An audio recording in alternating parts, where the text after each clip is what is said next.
নমস্কার বন্ধুরা, আরবিপি চ্যানেলে আপনাদের সকলকে জানাই স্বাগতম। চলে এসেছি গীতা এলএলবির নতুন একটি পর্ব নিয়ে। আজকের পর্বে শুরুতেই আপনারা দেখতে পাবেন গীতা অগ্নিজিৎ মুখার্জিকে বলেন, আমার মনে হয় আপনার না যাওয়াটাই উচিত, এটা একটা ট্র্যাপ হতে পারে। তখন তানভি মুখার্জি এসে বলে, তোমার এই উকালতিটা সব জায়গায় না করলেই না হয়, আর তোমার কেনই বা মনে হচ্ছে যে এটা একটা ট্র্যাপ হতে পারে? এরপর গীতা অগ্নিজিৎ মুখার্জিকে বলেন, আপনি চেনেন না, আপনি জানেন না ওদেরকে, আপনি হয়তো ওদের সাথে অনেক মিশেছেন, কিন্তু আমি আপনার থেকে ওদেরকে খুব ভালো করেই চিনি।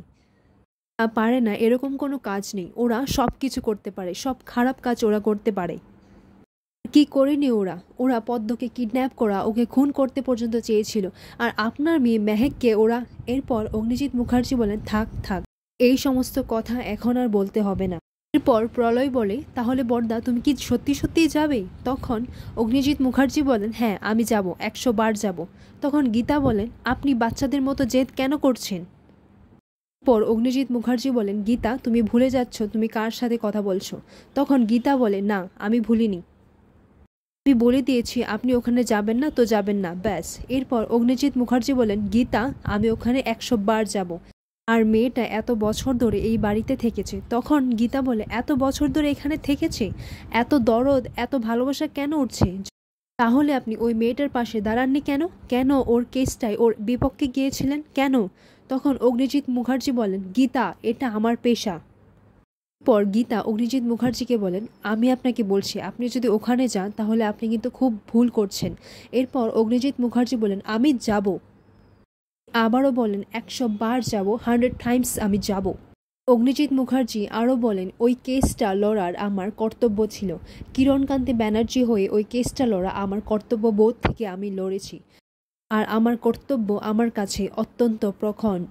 আমি কখনো আমার কর্তব্য থেকে পালিয়ে যাই না, কখনোই না। এটা বলেই তিনি সেখান থেকে চলে যান। এরপর প্রলয় বলে, আচ্ছা এবার করবেটা কি? তখন গীতা বলে, সেটাই তো বুঝতে পারছি না। বাড়ির লোকেরা বলে, কিন্তু প্রবলেমটা কি? আর এলিনা বলে, জেঠু যখন ওখানে যাবে তাহলে কিসের প্রবলেম আছে? এরপর গীতা বলে, বড়সড় কিছু একটা তো ঘটবেই। পরের মুহূর্তে দেখা যায় ভজন সাত্ত্বিককে ফোন করে বলে, ভজন বলছি, আজ তোমার বাবা পদ্মর কাছে আসবে। পর ভজন বলে, আমি আজকে একটা মিটিং রেখেছি। তখন সাত্ত্বিক বলে, আজকে মিটিং? কিন্তু আজকে তো পদ্মর বিয়ে। এরপর ভজন সাত্ত্বিককে বলে, দেখো তোমার বাবার সব ক্লায়েন্টরা গীতার কাছে চলে যাচ্ছে, আর আমি এটা জুনিয়র হয়ে কিছুতেই সহ্য করতে পারবো না, ওনার এটা অপমান হচ্ছে, তার জন্য আমি একটা জরুরি মিটিং ডেকেছি। সব শুনে সাত্ত্বিক বলে, আমি কি তোমাকে বিশ্বাস করতে পারি? তখন ভজন বলে, 100 বার করতে পারো, কোনো ভয় নেই। আর গীতা কি চেয়েছিল? ওর বাবার অসম্মানের প্রতিশোধ নিতে, যেটা ও নিয়েছে, আর এখন ও অগ্নিজিৎ মুখার্জিকে শেষ করে দেবে। পর সাত্ত্বিক বলে, তাহলে আমাকে কি করতে হবে? তখন ভজন বলে, অগ্নিজিৎ মুখার্জি যখন বেরোবে, মানে স্যার যখন বেরোবে, তখন গীতার উপরে তুমি নজর রাখবে, গীতাও বেরোনোর চেষ্টা করবে। আর ঠিক তখনই ভজন তার প্ল্যানটা সাত্ত্বিককে জানিয়ে দেয়। এরপর সাত্ত্বিক বলে, ওই গীতার মতো উকিলরা না আমার বাবার কাছে এক শুধুমাত্র চুনুপুটি, আর এটাও সবার সামনে প্রমাণ হয়ে যাবে। এরপর ভজন ফোন রেখে বলে, তোমাদের পরিবার কোন জায়গায় পৌঁছবে তুমি সেটা কল্পনাও করতে পারছো না। এটা বলেই সে জোরে জোরে হাসতে লাগে। তখনই কিরণকান্তি ব্যানার্জি সেখানেও আসে। ভজন বলে, যুধিষ্ঠিকে যেমন শকুনি মাত দিয়ে দিয়েছিল, ঠিক তেমনই একটা চাল চেলেছি। এরপর কিরণকান্তি বলে, আচ্ছা ঠিক আছে, এখন যাও, তুমি এদিকটা গিয়ে সাজগোজটা দেখে নাও। আমি একটা বাজে লোক, আমার ছেলে অপরাধী, আমি একটা কারাপ্টেড রাজনৈতিক। এসব শুনতে শুনতে না আমার কান একেবারে পচে গেছে। আমার ছেলে নাকি আমার রাজনৈতিক প্রসঙ্গে ও আশ্রয় পেয়ে গেছে। ওই অগ্নিজিৎ মুখার্জিকে আমি অনেক অনেক বড্ড ভরসা করেছিলাম। এবার অগ্নিজিৎ মুখার্জি, বৌমার হাতের সেবা তো অনেক খেলে, এবার আমাকে একটু তোমার সেবা করার প্রশ্রয় দাও।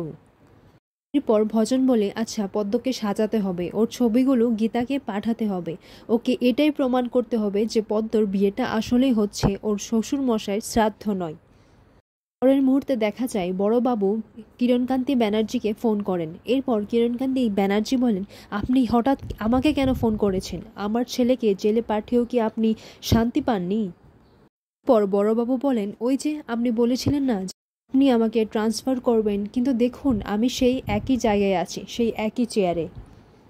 আর আপনার ছেলে বাড়ি থেকে সোজা জেল হাজতে। পর অফিসারের এই কথা শুনে কিরণকান্তি ব্যানার্জি উত্তেজিত হয়ে পড়ে। উনি এটা বলেন, একদম ঠিক করে কথা বলুন, কেন ফোন করেছেন আমাকে, আর আপনি কি চান? এরপর বড়বাবু বলেন, আচ্ছা আমি কালকে আপনার বাড়িতে গিয়েছিলাম, সেখানে আপনি ছিলেন না, আজকেও গেলাম, তখনও ছিলেন না, আচ্ছা আপনি কোথায় আছেন আমি কি সেটা জানতে পারি? পর কিরণকান্তি ব্যানার্জি বলেন, কেন, আপনার কি দরকার আমি কোথায় আছি না না আছি সেটা জেনে? কি বলেন, কেন আমার নামে কি কেউ ডায়েরি লঞ্চ করেছে নাকি কোনো কমপ্লেন হয়েছে? খুঁজছেন আপনি আমাকে? এরপর বড়বাবু বলেন, যিনি খুঁজছেন ওনার নাম শুনলে কিন্তু আপনার পিলে চমকে যাবে। এরপর কিরণকান্তি ব্যানার্জি বলেন, কে খুঁজছে আমাকে? তখন বড়বাবু বলে, অ্যাডভোকেট গীতা LLB। তখন কিরণকান্তি ব্যানার্জি বলেন, এরপর এখন থেকে ও আমার নাম শুনে ও পিলে চমকাবে, আর হ্যাঁ, ও কোর্টে গিয়ে সওয়াল করুক, এটাই ওকে মানায়, এর থেকে বেশি ওকে বেড়ে উঠতে দেবেন না। আমরা খুব খারাপ লোক, ডার্টি লোক, আমাদের মতো পলিটিশিয়ানরা না খুব খারাপ হয়। পর তিনি এটাই বলতে লাগেন যে গীতার জন্য ওনাকে কি কি অপমান সহ্য করতে হয়েছে, ওনাকে বদনাম করা হয়েছে। আর এই সমস্ত কথা বলে কিরণকান্তি ব্যানার্জি বড়বাবুর উপর চিৎকার চেঁচামেচি করতে থাকে। তখন বড়বাবু বলেন, একদম আপনি আমার সামনে চিৎকার চেঁচামেচি করে কথা বলবেন না, আপনি শুধুমাত্র আমার কাছে কিরণকান্তি ব্যানার্জি। পরে থানাতে সবাইকে তুলে এলে না, তখন কিরণকান্তি ব্যানার্জি বলেন, কি করবেনটা কি? তখন বড়বাবু বলেন, আপনাকে আর ওই আয়া সেন্টারের রূপারানী দেবীকে আমি তুলে নিয়ে আসব। তখন কিরণকান্তি ব্যানার্জি বলেন, কেন, আমাদেরকে কেন নিয়ে যাবেন? এটা শুনে বড়বাবু বলেন, তার মানে আপনারা একসাথেই আছেন। ফসকে বলার কারণে কিরণকান্তি ব্যানার্জি একটু ঘাবড়ে যায়। উনি বলেন, কে কে বলেছে আমাদের সঙ্গে আছে? পর বড়বাবু বলেন, ওই যে বললেন না আমাদেরকে কেন তুলে আনবেন, তিটা বেরিয়ে গেল তাই তো। অন্যদিকে দেখা যায় রূপারানী পদ্মকে বউয়ের সাজে সাজাচ্ছে। তখন পদ্ম কিছু বলতে গেলে রূপারানী বলে, কম্বল, কথা কম কাজ বেশি, আমার এত বড় একটা আয়া সেন্টার আছে আর তুই কিরণকান্তি ব্যানার্জির সাথে লাগতে গেলি, এনে ঠেলা সামলা এবার। পর উনি এটাও বলেন যে এই সমস্ত কিছু নকল, আর রাত্রিরে যেটা ঘটবে সেটাই শুধু আসল। পর পদ্ম জিজ্ঞাসা করে, কি ঘটবে, কিসের কথা বলছো? পর রূপারানী বলেন, সেটা তো যে ঘটাবে উনি জানেন, কিন্তু আমি এইটুকু বলে দিচ্ছি, ওই মুখুজ্জি বাড়ির কপাল পুড়বে। আর তোরে কি যেন বড়বাবু আর ওই উকিল, মেয়ে মানুষদের না এত বারবার তেনি, বুঝলি?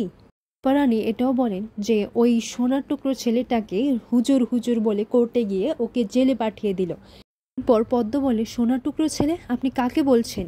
ওই ছেলেটা আমার সঙ্গে অসভ্যতামি করেছিল আর আমাকে তুলে নিয়ে গিয়ে আমার সাথে। এরপর রূপারানী বলেন, থাক থাক, নেকামি করিস না, হ্যাঁ চল চল, তোকে এবার তৈরি করাতে হবে। এরপর উনি বলেন, কিন্তু ও ছবিটা তুলবে কে? আর তখনই দেখা যায় ভজন আসে। ভজন এসে বলে, কেন, আমি তো আছি।